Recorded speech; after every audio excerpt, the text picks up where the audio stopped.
are having a team from National Forest Authority led by the Executive Director, who is away because of the more state engagement. But here I have his representative, and also I have the area manager. I have all the security apparatus from RISO, CISO, DPC. This reserve is not new. Since 1958, up to date, we are aware that Uganda was colonized, and the white men did us good by establishing a forest reserve. And the forest reserve is for the good of the people of Lango and the people of Lira City. So today, we are marking the first exercise of 130 hectares of the forest reserve for the good of the community. And the exercise basically is going to be demarcation. Nothing. Tin pe ariamo ngator pe wote joti ariamo jo. Tin pe ranga podo ngator ni tiubero kanoro. Tenen police de ka me ko kuj mene ni jamoti marngo abe. Eto menio po community. Lira City East. Ametie utikere chairman nesi wan chairman ni. Tikan. Chairman Riotie. Utikara chelkede Giso. Giso was around. Is here. So utikere all the stakeholders. Amemio exercise was successful. So today we are beginning with this point, but we are running on 130 acres of land, strictly to demarcate. And we are not demarcating with the inland markstone. We are going to demarcate with the upland. The one you see with the visible eye is in Manulobanga, NFA.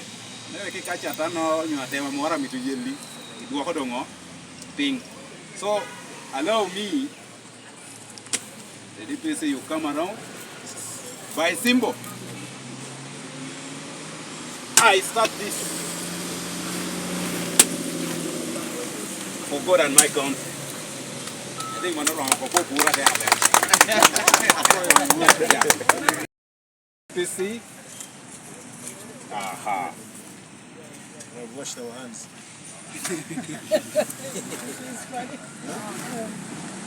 It's okay? Yeah. All right.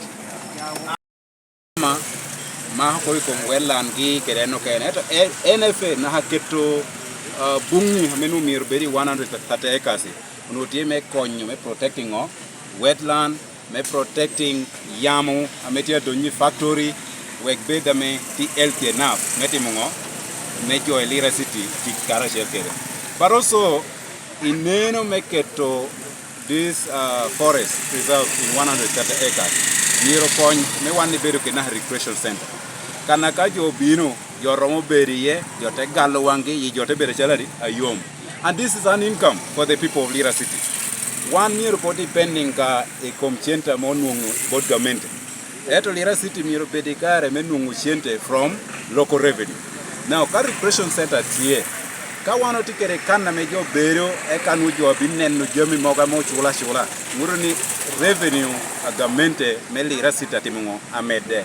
Kao mede obero kerekare meneno ni onu don kene because tienta menu onuoni romo keto yiko yo romo keto in other sectors. Gina pire teka one tinini officer president Lira City dia timotini omito ni gina me chik miro ni bed kita tikere.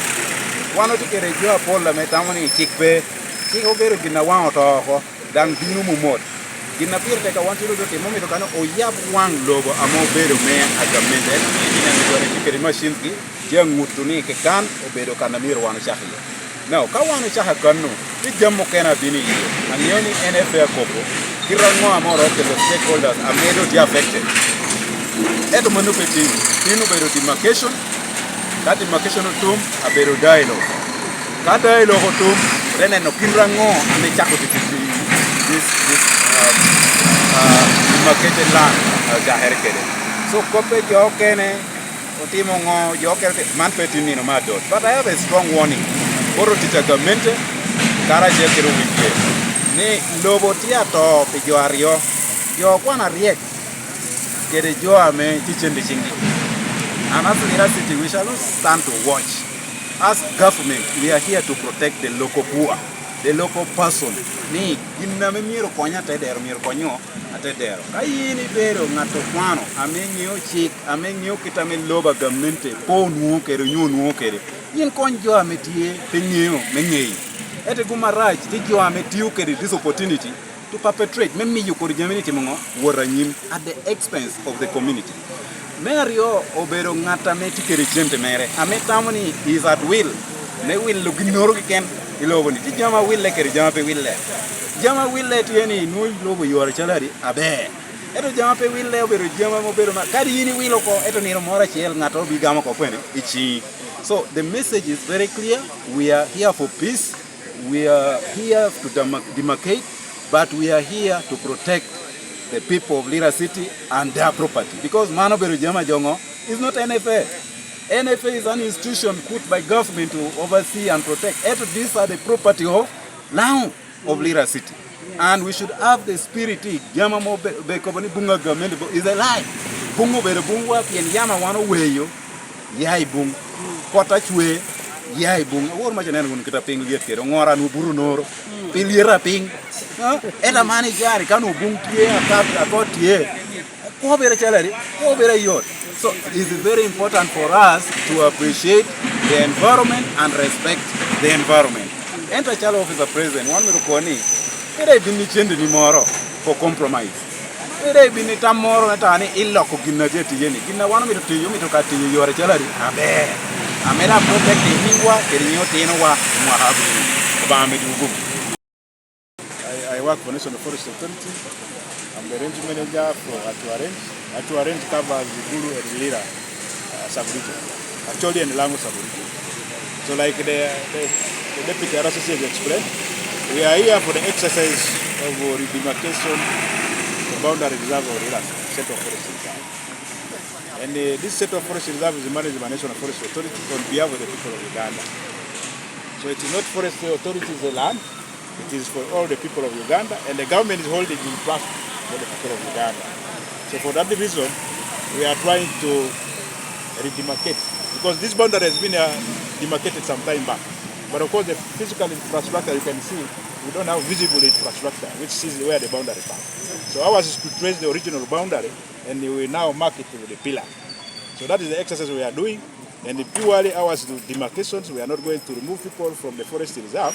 Like the RCC mentions, that if you are found inside the forest reserve, it will be a different engagement. But we have not come to chase people. We shall sit down after when we find you inside the forest reserve. And we can see what we can do in the Central Forest Reserve in regard to the law. Because this is the potential for Lira City. We talk about the green city, the recreation center, and we are going to engage the partners so that this area is developed to facilitate the youth, create employment, and also improve our environment in the Lira City. So for that reason, we need to protect this forest reserve jealously. All of us, we have a stake in this forest reserve. It is not National Forest Authority's forest reserve, but it is for all people of Lira and Uganda at large. So we are simply doing the exercise of demarcating the boundary reserve. We have not come to chase people. That should clearly go to the Wanaindi. So we need to come, and we also want to thank the leadership of the Lira City for the support they have given National Forest Authority to see that this exercise is run smoothly. So basically, that is why we are here today. From the look of things, do you see your land safe, not encroached? No, of course they are the encroachment. That's why we said after opening the boundary, we first want to restore the physical integrity of the forest reserve. If there are people inside the forest reserve, then we can talk to them. Whether they can plant trees, whether they can do recreations, because the city is developing. We don't have green park here. So we can engage with the partner. And we shall have guidelines to see that operation in the forest reserve is streamlined so that we don't jeopardize or compromise the ability of the forest reserve to meet what is created for.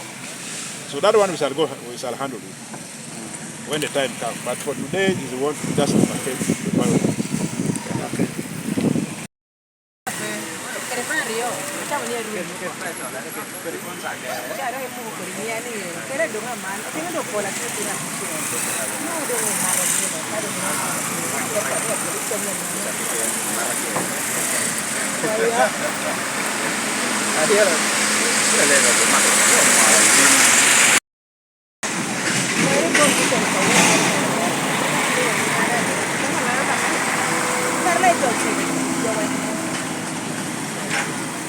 Thank you for watching Lango News channel. Please subscribe for more updates.